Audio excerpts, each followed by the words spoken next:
Senator Judge Alan Cayetano, you have 2 minutes, sir.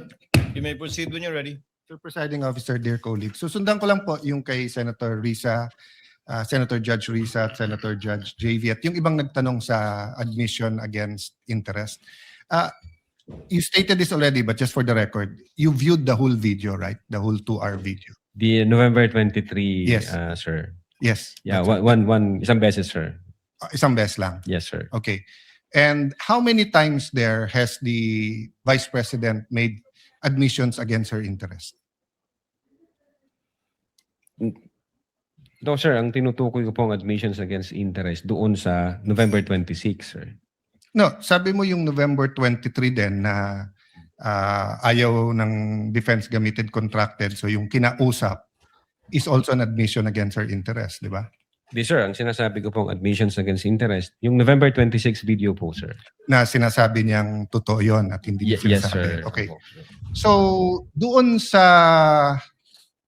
November 23, may nakita ka doon na admissions against interest?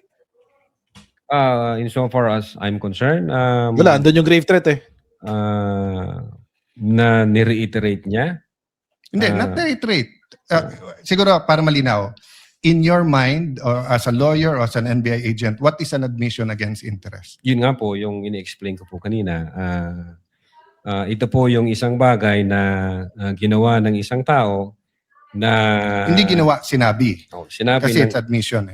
sinabi ng isang tao na ikakasira niya, but then instead of denying na sinabi niya yon, inadmit pa niya ito, ni-reiterate Okay, niya. very clear yon. And you and Agent John Mark Kalilong said that the basis of the investigation was the November 23 video, the basis sa inyong affidavit of investigation sa nag-file ng kaso is certain portions of the November 23 video. As well as So, the November, as well as the As well as October 18. other evidence. Okay. Apo. Sa November 23, ilan ang admission niya against interest? Ha? Mm, Binibilang pa ba yun? ang Hindi naman binibilang yun eh. admission against interest No, interest this yung is a new November question. 26. This is a new question. If you evaluated well the November 23 video, is there any circumstance in that video that you believe that the Vice President made admissions against her interest? Doon yung nangyari, di ba? Yun ho Yun yung yung actual ating- event? Your Honor, yung nakita lang ho namin, yung utterances niya, insofar as I'm concerned, Correct. yung admission against interest nangyari nung November 26. Mr. Witness, sagutin niyo na lang ako. Lahat Sinagot ka na. admissions are utterances. Yes, sir. Okay, admissions is verbal. 'Di ba? Hindi to yung parang admission sa court. Pwede mo i-admit yung documentary evidence, pwede yung object evidence, pwede yung statements. Ang gulo ni Alan Peter. Sinagot na siya. Ang sabi, kasi mga kababayan, kaya siya admission against interest kasi inamin mo na ginawa mo yung isang bagay na kriminal. So for example, in this case, nangyari yung krimen noong November 23. Doon nangyari yung papatayin, kumuha ako, bla bla bla, tapos papatayin si PBBM, Lisa, Martin Romualdez. No joke yun, no joke. Yun yung November 23. So, inulit ni Sara Duterte yun noong November 26. Kaya isa lang ang admission against interest noong November 26 lang. Kasi noong 23, it's the commission of the crime. So, nanggugulo lang itong, alam nyo, ito talaga si Alan Peter Cayetano, dapat sa pader pinutok to ng tatay niya. Kasi ganyan, walang kwenta talaga itong mukong talaga na to. As in. November 23, meron o wala bang statements na you will consider in your professional as a lawyer and as an NBI agent in charge of investigating this? Meron ba siyang admissions against interest? Ayun sir, baka kayo may nakita. No, I don't care. Wala po yung 23. I'm sorry. I don't care, Mr. Presiding Officer, kung anong tinutukoy mo. I'm asking you a direct question. November 23 video. Meron o wala siyang admissions against her interest doon? Attorney Lotok, yes, no, I do not know, I do not remember. We're referring to November 23. not 26. Yeah, I do not know, sir. Ang Oh, you do not know. ang Okay. nire-refer ko na Yeah, don't tell me admission- na. So you do not know. Okay. When she said, kung papatayin ako, may kausap na ako, patayin niyo yung tatlo. Is that an admission against interest? Yes or no? No, that is the grave threat. based on that utterance, sir, yes, I think so. Yes. O kakasabi mo lang kanina, I don't know. Ngayon, yes. O ano Hindi, pa? hindi yun.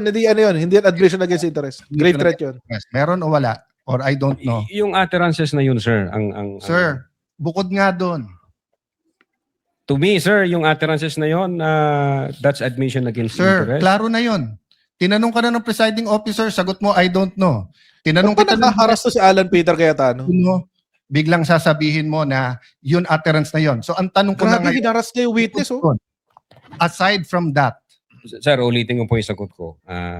no, you don't need to answer. Yung sinabi ko po na No, I'm admission asking against you, interest. aside from the utterance, the statement, Grabe, harassment. patayin nila ako, patayin sila.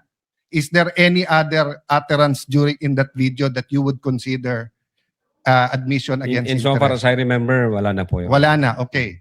When the Vice President said, yung pinamigay sa DepEd, isn't that an admission against her interest kung may pinamigay? Hindi naman yun yung subject ng grave threat, eh. Siya po yung namigay, sir. So, ikaw ang nanood ng video, ikaw nag-evaluate, ako pa magsasabi sa iyo kung ano laman ng video.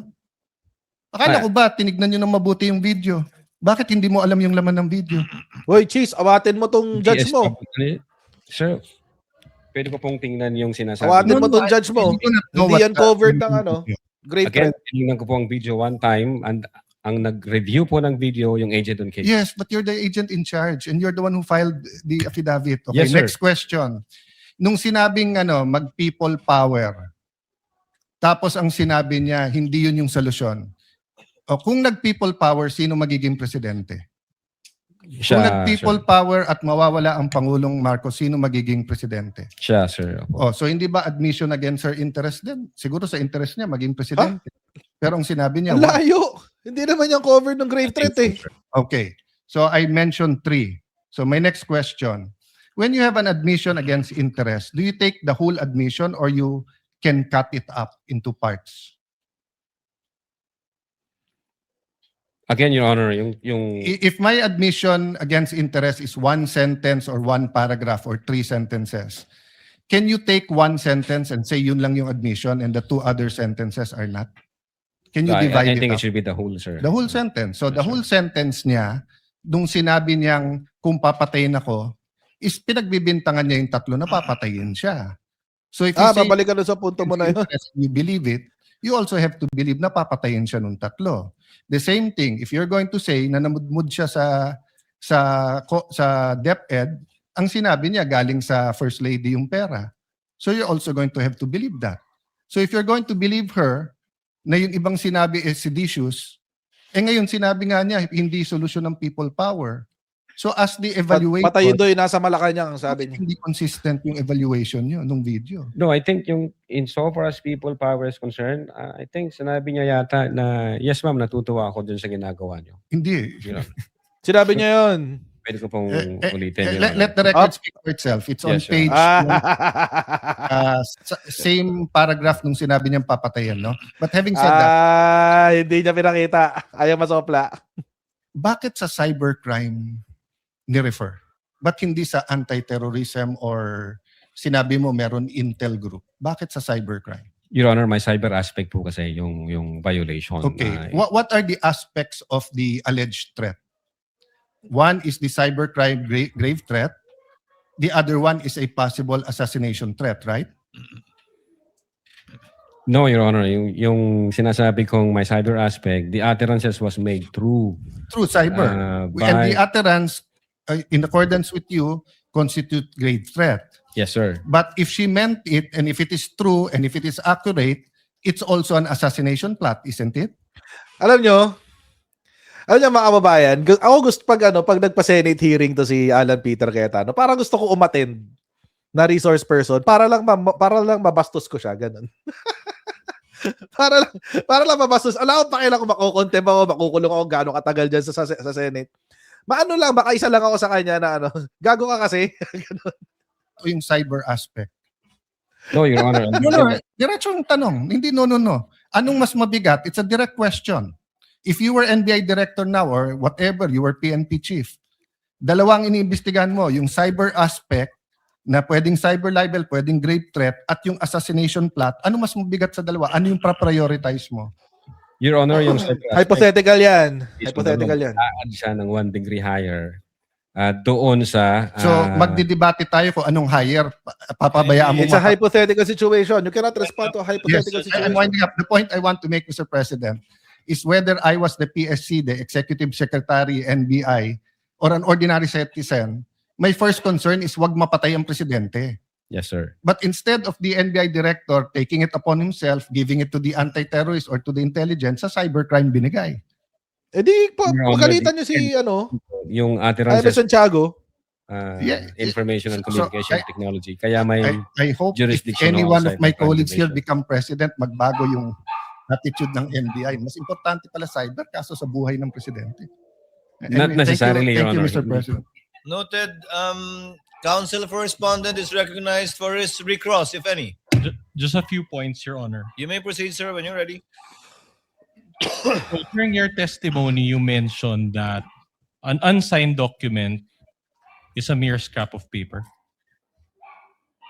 Yes, Your Honor. But you also said on redirect that the lack of signature is a typographical error. No, yung typographical error based sa tanong sa akin kanina ng abogado, yung misspelling, yung mali yung docket number, kung mali man. Ay, yun, mali siya doon. Parang ano. Hindi, diretso yung tanong ni Attorney Ligutan eh. How would you categorize the lack of the signature? Now, you mentioned on redirect also about the November 26, 2024 press con, correct? Yes, Your Honor. Yes, sir. So after that press con, did you interview VP Sara? No, sir. And despite not having interviewed her, you made findings on her mental state. No findings ng mental state, sir? What do you mean by So that? my question is, despite not having the chance to interview VP Sara, nevertheless, you included in your investigation or findings about her mental state. Based on the series of events, Your Honor, as I have said, state of mind can be shown through the overt acts, Your Honor. Okay. So you were also asked about persistence. Yes, Correct? sir. Right. Now, the subject video was on November 23, 2024, correct? Yes, sir. But to demonstrate persistence, you referred to a press con on October 18, 2024. No, sir. To demonstrate persistence, yung nature ng utterances niya, ulitin ko, sir, in-explain ko muna, the nature of the instruction was persistent because of the fact na ang sabi niya, huwag kang tumigil hanggat hindi mo sila mapapatay. And then, i-reiterate niya to nung November 26. Now, as to consistency, patterns, at persistence, pagdating sa galit niya sa presidente, yung October 18 may kinalaman kasi ang unang sinabi niya doon, walang kinukonsidera kong number 1 hanggang number 2 lang yung Pilipinas na to. Then pangalawa, I imagine myself cutting his head. Then kinumpara namin siya noong November 23. Already satisfied with the answer. Consistent po yung... What council for respondent? We're already satisfied. No need to I think elaborate. already answered. Yes. Thank All right. Last two questions. So you said that the February 14, 2025 DOJ certification found... Wait lang Wait lang. Kakapasok lang na balita. Kakatapos lang kay Alan Peter Cayetano, di ba? Naalala niyo yung Caldero? Wait. Wait, lalakihan ko lang to yung sa akin. Wait lang, mabilis lang to. Ayan. Umano'y anomalya sa 2019. Ay luminaw. Ay luminaw. Ayan. Umano'y anomalya sa 2019 SEA Games iimbestigahan ng NBI. Yari ka, Alan Peter. Yari ka. Ikaw nang next. sorry. Natawa ako eh. Kasi di ba kakatapos lang nung ano. Kakatapos na nung pang-iinsulto niya sa NBI. Sumagot ang NBI. Imbestigahan daw yung anomalya niya. Yari ka dito, Alan Peter. Anyway, balik tayo dito. Saan na ba? O dahil hindi talaga yan sila sanay na wala ako. Nasanay kasi sila, lumaki kasi sila na katabi ko yan sila sa tulog. Yan yung worry ko, yung aking mga anak. Dahil nawalan sila ng nanay. Yan yung hindi ko kasi magawa remotely, yung pagiging nanay. Pero yung trabaho dito at trabaho dyan sa Pilipinas, kung saan man ako, ay magawa ko siya remotely. Paawa, wala nang kwenta to? So in the course of your open source Parang wala nang kwenta to. investigation, did you Walang encounter connect yan sa grave threat? Hindi ko po na-encounter yan, sir. nothing further, Your Honors? Before we let go of the witness, the presiding officer just has a few points. Number one, to clarify, Attorney Lotok, Yes sa po, Your Honor. pagtatanong po ni Senate President Wen Gatchalian kanina, sabi niyo po, maliban sa mga salitang binanggit o sinambit ng ikalawang Pangulo na may nakausap na siya nagagawa ng kanyang kautosang patayin, di umano, ang tatlong opisyal ng bansa, wala po kayong hawak na ibang ebidensyang may kinausap na nga siya. Insofar as the Cybercrime Division is concerned, sir. Opo. Pangalawa po, sabi niyo po, sa ilang katanungan pinukul sa inyo, na hindi nyo alam kung totoo o hindi ang ilang mga sinabi ng ikalawang Pangulo. Sa video na napanood po ninyo ng isang beses, yung mahigit 2 oras, sa kabuuan po, totoo po yun. Ang kaya nyo lang pong sabihin na sinabi niya yon, pero kung totoo man yun o hindi, wala po kayo sa lugar sabihin na totoo nga ba lahat ng It's mga not the point. Well, It's not the una, point, cheese. hindi siya at base doon sa circumstansya na galit siya at nagbabato siya ng mga pagmumura, we believe na totoo yung mga sinasabi niya, Your Honor. And as an advisement perhaps to the senator judges and the public as well, an admission against interest, as mentioned in the rules, is nothing really special. An admission against interest under the rules is simply an exception to the hearsay rule, where a person who is about to die or is unavailable to testify,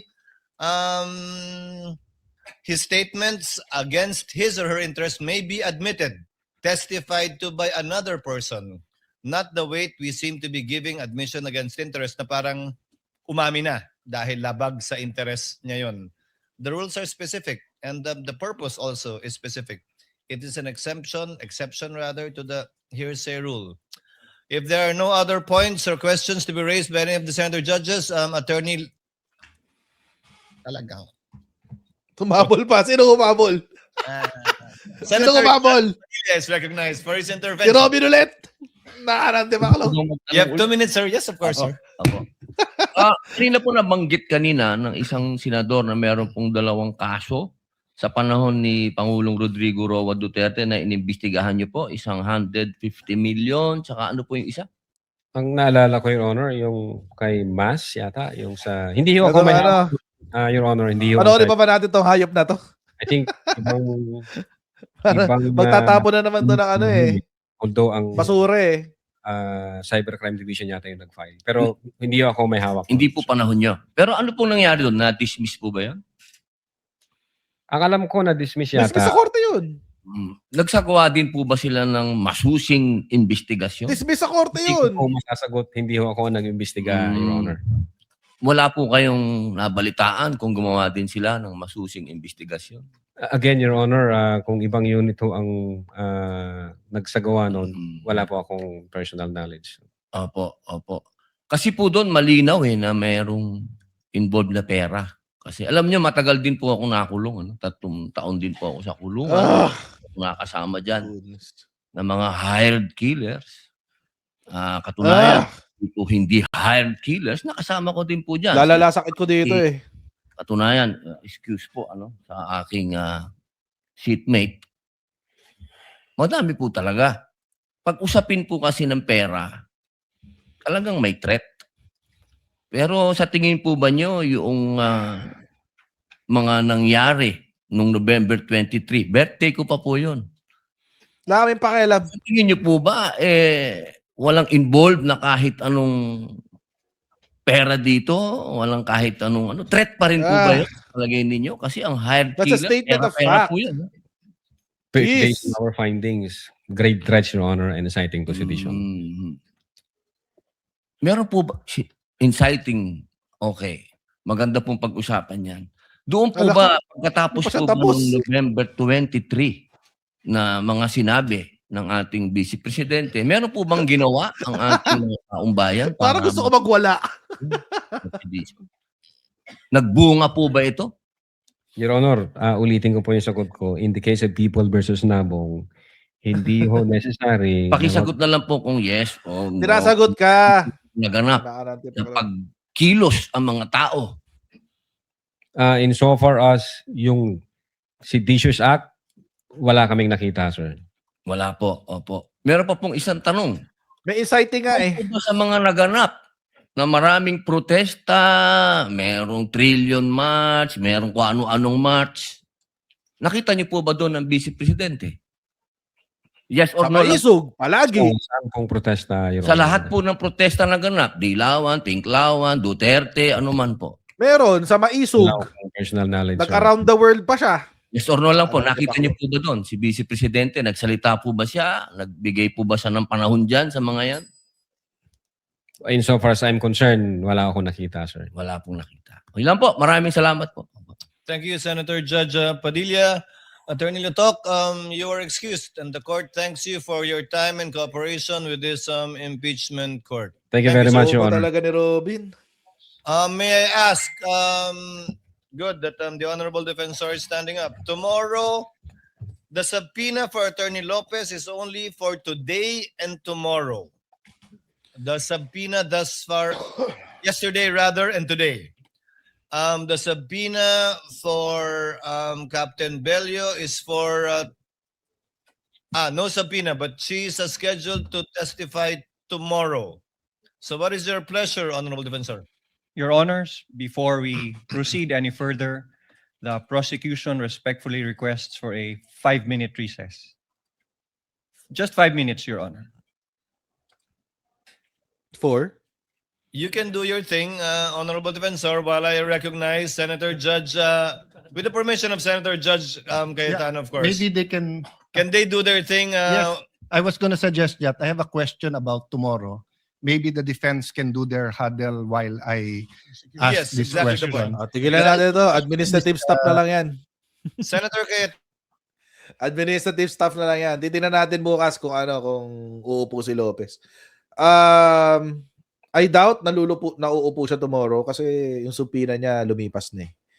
So I doubt nauupo pa siya bukas. But I think nire-reserve naman talaga siya hindi para dito sa sa grave threat eh. Naka-reserve siya para sa confidential funds. So either way uupo pa rin itong si Zulaika Lopez. Summary ng second half. More of the same thing eh. More of the same thing. Wala rin namang ibang naging purpose yung recross. Parang nag-clarify lang sila ng mga ibang questions na sinabi doon sa redirect. Oo. But ang talagang sa akin, nag-strike sa akin is yung harassment ni Cayetano. Hinaras niya yung witness. Ngayon lang ako nakakita ng gano'n na judge, i-harass mo yung witness. Di ba? Binombard niya ng mga tanong na walang kwenta, na irrelevant. And hindi covered nung kaso na talagang ginawa nila. So, that's harassment. Oo. At sigurado, ito pang si Robin Padilla, nagdagdag pa ng bagong katangahan niya. Humabol pa ng katangahan niya eh. Di talaga pinalampas to araw na to. Pwede na masusunod. Manahimik ka na lang, Robin. Nagbato siya ng mga tanong regarding tawag dito. Ano ba yung mga binato niyang tanong?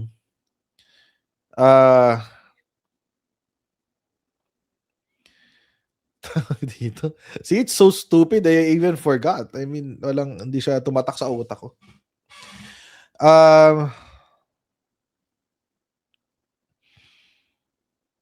Ano ba yung sinabi ni Robin Padilla? Basura kasi, kaya hindi nag-register sa utak ko eh. Ayun daw, nakakulong siya, tapos kapag daw may grave threat, kailangan daw merong inducement, or ibig sabihin may bayad merong in exchange for something. Tapos ang tanong niya, may nalaman daw ba sila na nagkabayaran? Hindi, that's not the point. Oo. Hindi punto yung nagkabayaran sila. That's not the point. Asa sinabi nagkausap. Ngayon, yung bayaran could have happened there. We don't know. Basta nagkausap. Oo. Tsaka hindi ho elemento ng grave threat ang bayad. Kaya nga natawa si attorney. Feeling ko nagpipigil lang to si attorney ng mapahalakhak ng malakas eh. Kasi hindi element yon, hindi necessary element or essential element pala ng grave threat ang inducement or reward. Hindi ho. Kaya nga natawa na lang din si attorney. Pinilit na lang niya sigurong sagutin yung yung tanong. Pero pinakamalala dito, mga babayan, yung balita na iimbestigahan yung kaldero. Matapos sasarin, matapos harasin ni Alan Peter Cayetano yung cybercrime ng NBI, mukhang siya naman ang sasalang, guys. Oo. Kasi plunder yun eh. Pwede siyang pumasok sa plunder. Oo. But anyway, bukas meron ulit. Nagkukwentuhan pa sila kung paano pero malalaman natin yan mamaya. I think huwag natin pakinggan yung mga administrative issues nila. Oo. So, ayun, mga kababayan, magkita-kita tayo muli bukas dito sa Tuesday pa lang ngayon. So, bukas meron pang same time, 2 p.m. dito po sa Coach Jared Live. Please don't forget to like, share, and subscribe. God bless everyone. See you tomorrow.